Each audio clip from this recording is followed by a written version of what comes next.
What's up, everybody? Eric here with another EWE Reviews. Today we're going to be talking about Mandalorian Season 3, Episode 4. Before we get into that, please like the video, subscribe to the channel, let me know down below what you thought about this episode. But let's get all into this, guys. So the name of this episode, as usual, start of the episode will be spoiler-free, then we'll go into the spoiler section when I give you guys a warning. Alright, so the name of this episode is The Foundling. This episode was released on March 22nd, 2023, and the main cast are Pedro Pascal, Katie Sackhoff, and Emily Swallow. The runtime of this episode is 30 minutes. It's a tad bit too short, and we'll talk about that a little bit in my spoiler-free thoughts. Basic plot of this episode is we're continuing where we left off in episode 3, where Mando, Bo-Katan, and Grogu were still with the other Mandalorians. And we're trying to see how this Mandalorian group works, what's going on with them. So that's the basic idea. We're going to have some stuff that happens here. But as you guys can tell from the length of that, it's not a long episode. So there's not as much happening as I wish would have happened. So let's move now on to my spoiler-free thoughts on the episode. First off, this episode is too short. And I don't want to complain about this because it's like, I'm happy that we have it, but 30 minutes, and you got to consider it's 30 minutes, but we have the end credits, we had the opening previously on. The reality is how much we're actually getting in there. It's like for a network that we're actually paying the price to get Disney Plus. I'm like, I kind of expected more. It's like, you're not giving me enough of these, because we haven't gotten Mandalorian in a few years. We got Book of Boba Fett, but it's like, they're not the same thing. So that's kind of my complaint right there, guys. So also like so those are my negative thoughts. Oh, there's another negative thought. Sorry.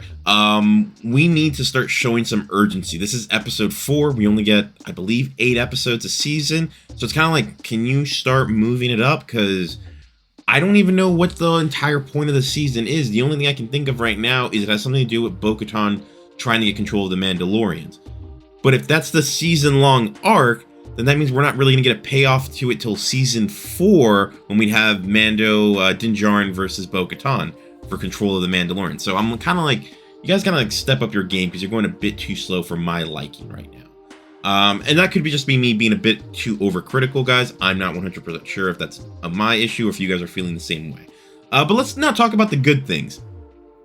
Great action this week. Oh my god. Mandalorian this season, I can give it as much crap as I want. They're giving me the action that I want. Each episode so far has been having good scenes where I'm just like, yes, yes, this is kind of what I want. This is like movie style fights where it's like, it's not like a huge battle or anything like that, but we have like little fights here and there, and I'm like, I'm loving it. I'm liking what they're doing. We got a little bit more insight into Grogu in this episode, so that was pretty cool. We got an awesome cameo that I'll talk about in a little bit. But yeah, guys, let's now move on to my score. I'm giving this episode, and it has a lot to do with, it's like, all right, we got to start hurrying up. I'm giving it just a 7 out of 10 for good. And I know that sounds mean because it's like, wait, but it's still good. Yeah, but like, I know I'm just comparing where I know the show can be. It's not just, it can't just be good. I feel like the show needs to be great. And there's times where I'm like, come on, guys, we got to start stepping it up. But yeah, it's a 7 out of 10 good. I definitely recommend watch this episode because there's good action in it. And I think most people are going to enjoy what they have here. I definitely did. It was a lot of fun. I can't wait to see what they do next. But like I said, they need to have some urgency. Alright, guys. So that's the spoiler-free section. We're going to move on to the spoiler section. But if you're not joining us, please like the video, subscribe to the channel, and comment down below what you guys thought. Watch the episode and then come back and finish watching this review. That way you guys can see if you agree with what my thoughts are in the spoiler section. Alright, guys. So I'm going to give you guys a 5-second warning, and we're going to move into the spoiler section of the episode. And we're going to go through all the plot. All right, so 5, 4, 3, 2, 1. All right, guys, we're now into the spoiler section of the episode. So let's actually begin with the start of the episode. We're seeing the Mandalorians, and they're all training. They're all like, there's so many of them where I'm like, whoa, whoa, whoa. I thought they were, the group was down to a tad bit in when we saw them in Book of Boba Fett, but their numbers are incredible now. So I'm very confused about that, but it could just be that they take stragglers. Remember, this Mandalorian group, you don't necessarily need to be born from Mandalore. It's just you are adopted into this world. So maybe that's the reason. So they're all training, and then we eventually get to Grogu, and he's going to get into a training fight because that's what Din wants him to do. It's very cute because he has to put on a little blaster to shoot like paintballs basically, and it's cute because he's putting it on. He's just like, "What's going on? I've never used this." And Bo-Katan's like, "It's okay. He's just a proud father. I had something similar. It's all good. He cares about you." But then Grogu wins. The kid that he goes against, kind of a little cocky little shit, but Grogu ends up beating him, and I had a lot of fun watching that because he's just like Grogu's down on the ropes, but then he does like a force jump and then force jump back, and it's like fires 3 shots, and he wins the little contest. So that was pretty cool. But then once he beats the kid, and this is I forget the name of the Mandalorian, but the one that Jon Favreau he used to voice, this is that character's kid. They recasted the voice. That's why I didn't mention it in the cast section, because it got recast, and I don't know necessarily who it is right now. The kid gets kidnapped by this bird-looking thing, and it's just like, oh crap, they're screwed. And we actually have this cool thing where the Mandalorians go chasing after him, but they're using their rocket packs. And something that I've always been curious about in the movies and shows, like they always show them like, oh no, they can go as far as they want, but they actually lost energy here, and like they ran out of fuel, and they couldn't go far enough to like catch him. So that was really cool. I really enjoyed that. But you do see Bo-Katan, she's in pursuit inside her ship. She does eventually find out where it's going, so she needs to get a hunting party in to go catch it. Now we go back to so the hunting party is going to go. However, Grogu's not going with them. He's going to stay with the armorer. And they have a good conversation. Well, not good, but like she's telling him things, and then Grogu eventually like starts having a daydream about his past, and we actually see an Order 66 flashback. So it starts off with what we've seen before, but we actually see him getting out of the temple now, and we see some Jedi dying trying to get him out, and then we see this Jedi come in when he gets out of this elevator, and I was just like, this cameo is awesome, guys. If you didn't know this, the actor that showed up, and I don't have his name in front of me, but it's the actor that played Jar Jar Binks in Episode 1. And I'm just like, cool callback that he's in there, kicks some ass. He ends up beating a bunch of people up. He's able to get Grogu out. So they get out, and they end up getting onto a Naboo starfighter and get not starfighter, a Naboo starship, and they end up leaving the planet. So I'm feeling like we're gonna see more about what happened to Grogu after Order 66. I always assumed he got captured while he was there, but it seemed like that wasn't the case. So yeah, they left Coruscant, and then once he out of this daydream, the armor gives him a new chest armor, and she's like, "You're gonna grow into it," even though he's not gonna get that much bigger. But it's cool that they're starting to like put stuff on him. And actually, I forgot to mention earlier in the episode, one of the kids was talking, why is Grogu not having to wear a helmet? It's like, oh, he's not old enough to say the creed yet, so he's not gonna be able to put the helmet on. But I mean, I'm pretty sure everyone had the imagination of like, what's Grogu gonna look with the helmet? Because, you know, big ass ears. So I'm curious how he's gonna look when he eventually does get a helmet. Maybe that's a series finale thing. We're not sure. We'll find out.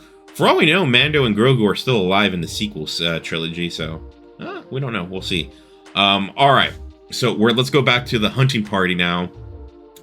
And they're actually about to have their dinner. They end up finding where it's supposed to be, and they're gonna like stay in a spot for the night, and then they're gonna go capture the thing or try and save the kid the next day, just because they're not gonna do that night. It's uncharted territory. They can't risk it. So that night they're all eating, and then Bo-Katan, she's not used to like having to keep her helmet on. But then they're gonna eat, and she's like, how do you eat with your helmet on? And Mando tells her, you don't. You go to a secluded place where no one can see you, and you take off your helmet and you eat. However, since Bo is the leader of the hunting party, she gets to stay by the fire and take off her helmet there and eat. So we actually see her face in this episode. Alright, so they end up going to climb up the cliff, or no, the mountain. It's not a mountain, it's more like not a mountain. I don't know what I'd call this thing. It's just like a giant peak, where they have to climb up it using their grapple, and they're heading up to go rescue the kid. So one of the guys ends up going into the nest because it's a bird nest, and he's like, "Oh, it's my son." He gets all worried, and he's like, saws a heat signature. It's not his kid. It's actually the bird's kid. So 3 little baby birds show up, and they're trying to kill the Mandalorian for a second. And then out of nowhere, the big bird shows up, and it has the kid, and it tries to, I think it ate the kid, but he's still alive, and is trying to give the kid to its babies. Luckily, the Mandalorians are able to fight it off. They do eventually save the kid, and then the bird is shown falling down and hits the water. And while it's in the water, one of those croc things from the first episode shows up and eats it. So it's just like, oh, that thing's been killed. So then they end up going back to the Mandalorian camp. And they actually, I was thinking, oh, damn, that sucks for those baby birds. They're all going to die. Surprisingly, no, the baby birds actually got taken back, and they're going to be their new foundlings, and they're going to try and train them. So I was just like, oh, that's pretty cool. They did that. During this battle, though, Bo-Katan did lose part of her armor, and the armor ended up making a new one for her. And she asked, well, what insignia do you want put on it? And she said to put the mythosaur. And she's talking about the mythosaur to the armor, saying she basically says that I saw one, but the armor doesn't believe her. And I don't know how rare they are in this universe now, where they're just I guess mythosaur, there's a myth about them, but no one's actually seen a real one. But we'll see what significance that has. Ooh, excuse me. So I'm curious now going forward, what is the significance of the mythosaur to this group of Mandalorians? And is that Bo's way of getting back power? Because she wants to go conquer Mandalore again and have it back. It's habitable now, so maybe she could. But we'll see where it goes from there, guys. I'm very curious for you guys' thoughts on this episode, so please like and subscribe to the channel. Let me know what you thought about this episode in the comments down below. Next review, I'm going to try and have another Star Trek Picard review. Guys, I am loving that show. The next review is probably going to be one of the best reviewed episodes I've done. But yeah, thanks for watching, guys, and I'll talk to you soon. Bye.